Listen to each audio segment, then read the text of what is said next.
की लोकमान्य टिळकांना 1 वर्षासाठी इंग्रजांनी मंडालेच्या तुरुंगामध्ये टाकलं होतं, पण त्या 1 वर्षाचा सदुपयोग म्हणून लोकमान्य टिळकांनी जो भगवान गोपालकृष्णांनी उपदेश अर्जुनाला केला त्या उपदेशावरचं चिंतन लोकमान्य टिळकांनी स्वतःच्या पद्धतीने लिहून काढलं आणि आपल्या हातामध्ये एक नवा ग्रंथ सुपूर्द केला।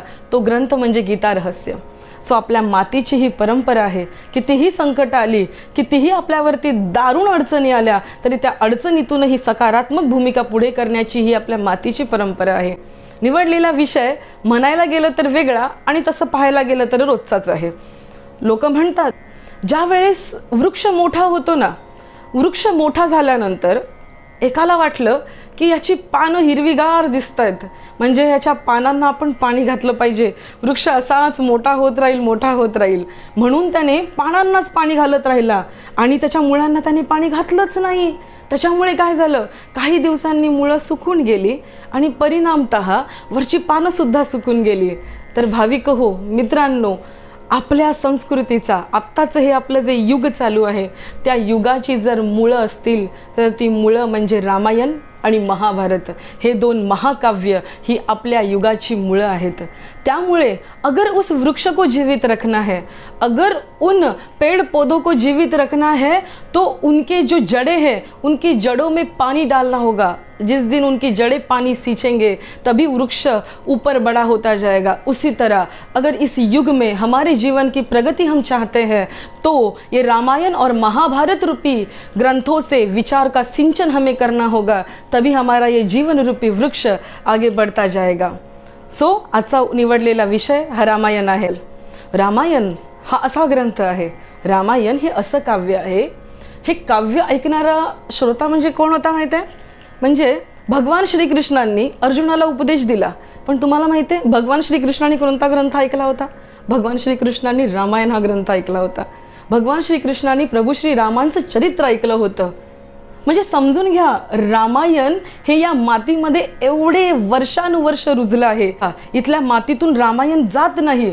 एवढंच काय तर आजही वर्षाला आपण दसरा आणि दिवाळी यांसारखे 2 सण दरवर्षी साजरे करतो। हे दोन्ही festival, this both festivals are based on Ramayan. हे दोन्ही सण रामायणावरती आधारित आहे। एवढी वर्ष झाली रामायण या मातीत आहे। भारतातच नाही, जर तुम्ही बाहेर गेला तर थायलंड, मलेशिया, इंडोनेशिया, बाली, कंबोडिया यांसारखे, बर्मा यांसारखे अनेको देश आहेत। थायलंडचा राजा तर स्वतःला म्हणतो की मी प्रभू श्री रामांच्या वंशावळीतला आहे। म्हणजे बाहेरचे देश सुद्धा या रामायणाची प्रचिती आम्हाला आहे, आम्ही रामायण बघितलंय, आम्ही रामायण अनुभवलंय असं म्हणतात। आणि आपल्याच देशातली लोक कुठेतरी आज या रामायणाला म्हणतात की it is old fashion, it is not of any use. रामायणाचा उपयोग काय?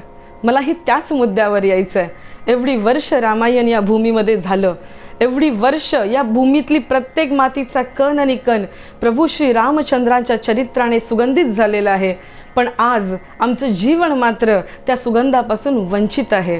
कदाचित त्याच्यामुळेच माझी आजची तरुण पिढी हा प्रश्न विचारते की काय उपयोग आहे त्याचा?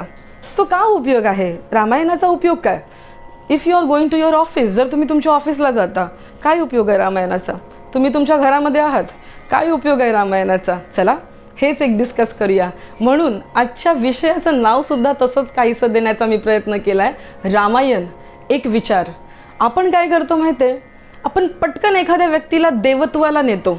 उदाहरणार्थ प्रभू श्रीरामांना आपण देव म्हणून एक्सेप्ट केलं, आपण त्यांना मंदिरामध्ये कोंडून टाकलं। प्रभू श्रीकृष्णांना आपण देव म्हणून एक्सेप्ट केलं, त्यांचं चरित्र सुंदर आहे गायलं, आपण त्यालासुद्धा देव म्हणून मंदिरामध्ये कोंडून टाकलं। आता हल्ली बघा हे फ्युचरमध्ये होतंय का?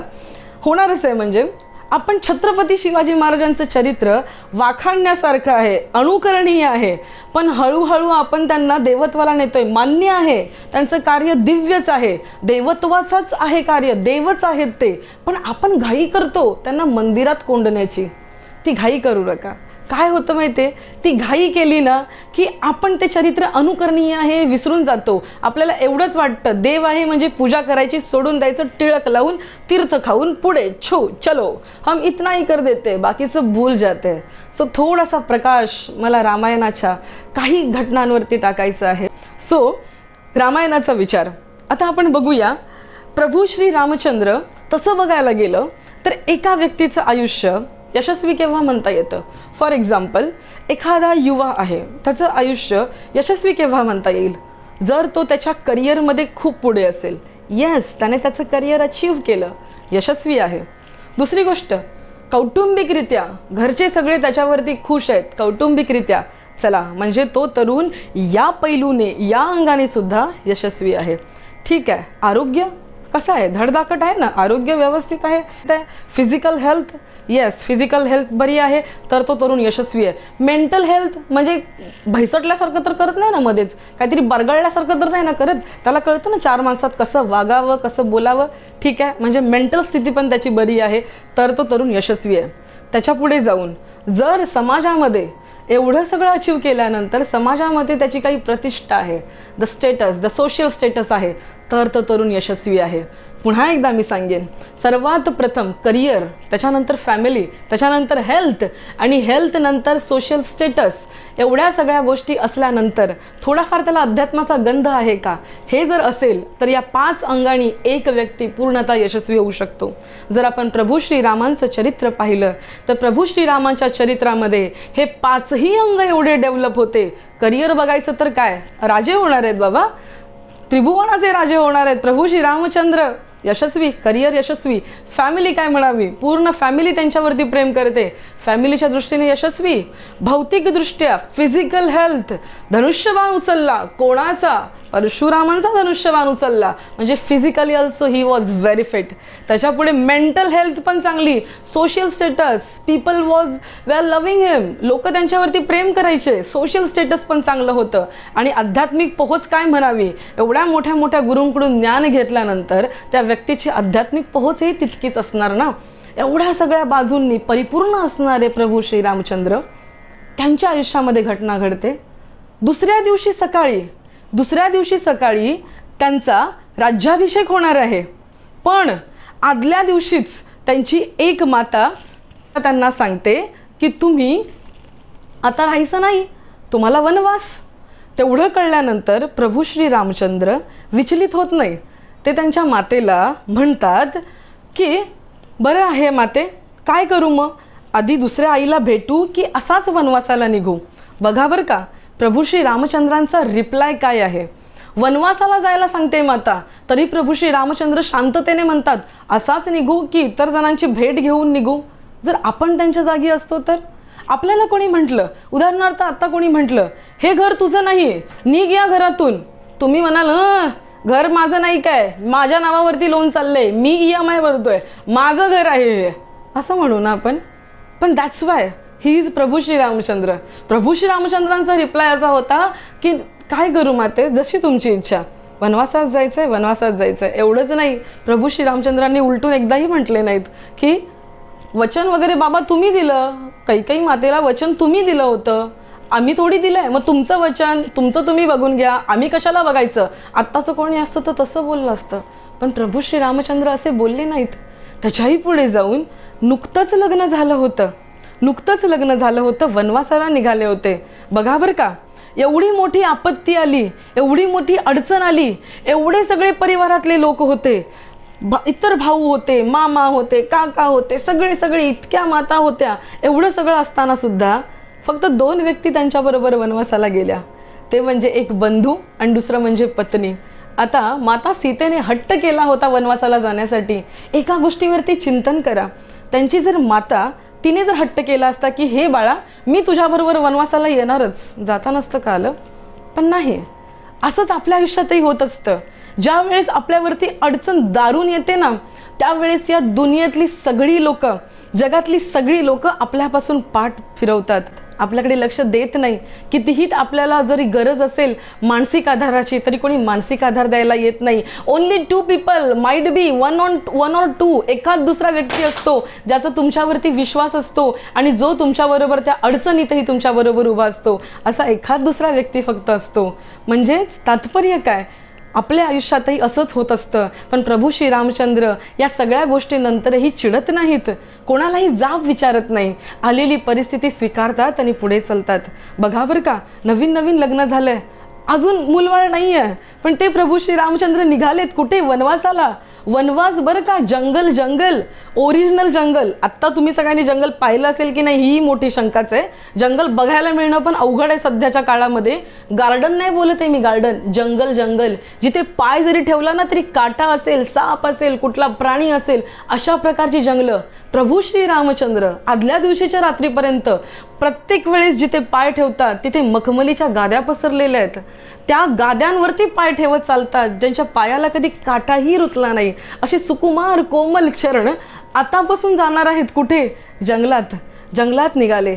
सर्व गोष्टींचा त्याग के आपल्याला साधं गुड डे बिस्किटच्या ऐवजी पार्ले बिस्किट खायला मिळालं तरी आपण चिडतो. नो, मला गुड डेच खायचं होतं, मला क्रीमचंच बिस्किट पाहिजे होतं, हे नको मला, ते नको मला नको ही भाजी, काय रोज डाळ भात. प्रभू श्री रामचंद्र वनवासाला गेले, संन्यासाचं रूप घेऊन गेले, संन्यासी बनून गेले. प्रभू श्री रामचंद्र वनवासामध्ये ह्या सगळ्या सुखसोयींचा त्याग केला. त्याच्यावरती भरीस भर म्हणून जेव्हा भ्राता भरत त्यांना भेटीसाठी आले, त्याच्यानंतर त्यांना दिलेली बातमी किती दुःखद होती. वडिलांच्या निधनाची बातमी दिली, त्यातही प्रभू श्री रामचंद्र डटे राहतात. कुठेही त्यांच्या चेहऱ्यावरती एकही झलक दिसत नाही की काही चुकीचं चाललंय किंवा काय चाललंय. येणारी परिस्थिती स्वीकारणं ही सगळ्यात मोठी गोष्ट या योद्ध्याच्या अंगात दिसून येते. भरतजी आले, त्यांचे पादुका पण घेऊन गेले सिंहासनावरती ठेवण्यासाठी, म्हणजे अनवाणी. तसेच निघाले प्रभू श्री रामचंद्र. वडिलांच्या निधनाची बातमी कळाली, चाललेत. दिवस कसे तरी ढकलत आहेत, बरोबर स्वतःचे बंधू आहेत आणि अचानक एक दिवस उजळतो. आणखीन स्वतःची पत्नी कोणीतरी पळवून नेतं. कोणी पळवून नेली? माता सीतेला कोणी पळवून नेलं हे सुद्धा प्रभू श्री रामचंद्रांना सुरुवातीला माहीत नव्हतं. जरा विचार करा. मला नेहमी असं वाटतं की आपण ग्रंथ कृत्रिमरित्या वाचतो, ग्रंथ कृत्रिमरित्या नाही वाचले पाहिजेत. त्या ठिकाणी जाऊन विचार करा, का म्हणायचं त्यांना सकारात्मकतेचा स्तोत्र? का म्हणायचं त्यांना की they are the highest power, they are the highest status of consciousness? का म्हणायचं त्यांना सचेतन अवस्थेची सर्वोच्चतम पातळी? असं का म्हणायचं त्यांना? कारण जी सत्सत विवेक बुद्धी प्रत्येक परिस्थितीमध्ये हवी असते, ती सत्सत विवेक बुद्धी प्रभू श्री रामचंद्रांनी दाखवली. याच्याही पुढे जाऊन माता सीतेचं जेव्हा हरण झालं, कोणी नेलं, कुठून नेलं, कसं नेलं, काहीही माहीत नसताना बघा तरीही त्या माणसाची विवेक बुद्धी हरत नाही. त्याच्यानंतर सुद्धा प्रभू श्री रामचंद्र याला ओरड त्याला ओरड, हे माझ्याबरोबरच काय झालं. इन हिज होल चरित्र, त्यांच्या कंप्लीट चरित्रामध्ये प्रभू श्री रामचंद्र कुठेच आपल्याला बोलताना दिसत नाही वाय मी, हे सगळं माझ्याबरोबरच का होतंय, असं कुठेच नाही म्हणत. असा आक्रोश ते कुठेच करताना दिसत नाही आहेत. प्रभू श्री रामचंद्र प्रत्येक सिच्युएशनला सामोरं जातात. भाविक हो, नीट ऐका. आयुष्यात येणाऱ्या अडचणी तुमचं चरित्र ठरवत नसतात. त्या अडचणींना तुम्ही दिलेली प्रतिक्रिया काय आहे, परिस्थितीला तुम्ही दिलेली प्रतिक्रिया ही तुमचं चरित्र ठरवत असते. प्रभू श्री रामचंद्र हे वनवासाला जाण्यापूर्वी फक्त राजकुमार राम होते आणि वनवासाहून पुन्हा आले त्यावेळेस ते प्रभू श्री रामचंद्र झाले. आपल्या आयुष्यातल्या अडचणी ह्या आपल्याला घडवण्यासाठी आलेल्या असतात. बघा, आयुष्यात येणारी अडचण, प्रत्येक वेळेस कुठलं संकट येतं, अनेक नातेवाईक ऐन वेळेस आपल्याला सोडून जातात. त्यावेळेस असं म्हणू नका की हे माझ्याबरोबरच का होतं. जॉब निघून जातो, अहो प्रभू श्री रामचंद्रांचं राज्य निघून गेलं. जॉब गेला, तुम्ही दुसरा मिळवू शकता. या व्यक्तीचं राज्य निघून गेलं आणि 14 वर्ष त्यांनी कंपल्सरी वनवास करावा, हे त्यांच्या वाटी आलं. प्रत्येक वेळेस अडचण, एका टोकाची अडचण. लोक म्हणतात भगवान ने हमारे साथ सब बुरा कर दिया, भगवान ने हमारे साथ सब बुरा कर दिया. भगवान जब मनुष्य बन के आए थे तभी उन्होंने ऐसा बर्ताव करके दिखाया की एक मनुष्य सद विवेक बुद्धी से कैसे बर्ताव कर सकता है, ते ॲज अ एक्झाम्पल आपल्याला घेतलं पाहिजे. आयुष्यात कुठलीही अडचण येईल त्यावेळेस मी नेहमी म्हणते यांना आपण रोल मॉडेल म्हणून समोर ठेवलं पाहिजे. प्रभू श्री रामचंद्र इथे असते तर काय केलं असतं. आपण नेहमी म्हणतो की तुम्हाला कोण आवडतं, तुम्हाला हिरो आवडतो की विलन आवडतो. आपण म्हणतो हिरोज आवडतो. तर एकच सांगेन, भारताच्या भूमीवरचा एकमेव हिरो ज्याला आपण समोर ठेवून प्रत्येक निर्णय आणि आयुष्यातलं प्रत्येक पाऊल उचलू शकतो ते चरित्र म्हणजे प्रभू श्री रामचंद्रांचं चरित्र आहे. त्याच्याही पुढे जाऊन सांगेन, जेव्हा जेव्हा संकट येतील, जेव्हा जेव्हा मनात द्विधा परिस्थिती निर्माण होईल की समोर दोन मार्ग आहेत, एक बरोबर आहे आणि दुसरा कदाचित त्याहूनही बरोबर आहे किंवा चुकीचा आहे, मला माहिती नाही, काय करावं कळत नाही, त्यावेळेस प्रभू श्री रामचंद्रांचं चरित्र आठवा. आणि मी नेहमी सांगत असते की या मातीमध्ये होणाऱ्या रामकथा, या मातीमध्ये होणाऱ्या भगवत कथा, महाभारतासारख्या कथा, या मातीमध्ये सतत कथाकार बोलत असतात. What is this, this is just an reminding. ते आपल्याला रिमाइंड करत असतात की बघा प्रभू श्री रामचंद्रांनी हे केलं होतं. दे आर रिमाइंडिंग अस, तुम्ही सुद्धा हे इम्प्लिमेंट करू शकता. नेहमी असं म्हणायचं, सीता मैया बघा, एवढ्या सगळ्या वुमन्स, महिला नेहमी पॅनिक असतात, हे आमच्याबरोबरच का. एकच सांगेन, वेळ काढून कधीतरी सीता मैयाचं चरित्र बघा. ऐन प्रकारे वाचायला आवडत असेल तर वाचा, ऐकायला आवडत असेल तर कोणाच्या तरी मुखातून ऐका, पण सीता मैयाचं चरित्र बघा. तिला पतिव्रता म्हणतात.